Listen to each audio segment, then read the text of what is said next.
ഇത്രയും ദൂരം വന്നില്ലേ പിന്നെന്തെങ്ങനെ? നിങ്ങളിങ്ങനെ തിരിഞ്ഞിരുന്ന ഞാൻ എന്ത് ചെയ്യും? ഇതിങ്ങനെ ശരിയാവുമെന്ന് തോന്നുന്നില്ല. പിന്നെ നമുക്കൊരു ബിറ്റ് കാണാം.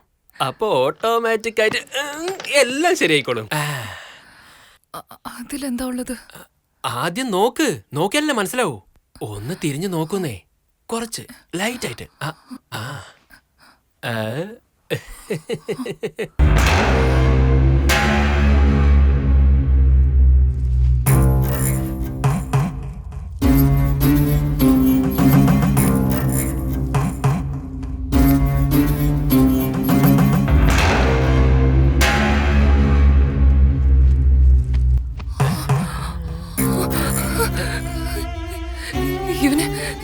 ഇവനെ നിനക്ക് എങ്ങനെ അറിയാം? ഇവനെ എനിക്കെങ്ങനെ അറിയാനാ? ദിവസം ഗ്രൂപ്പിൽ 30 ബിറ്റ് വരും. അവസാനം വന്ന ഫ്രഷ് ബിറ്റ്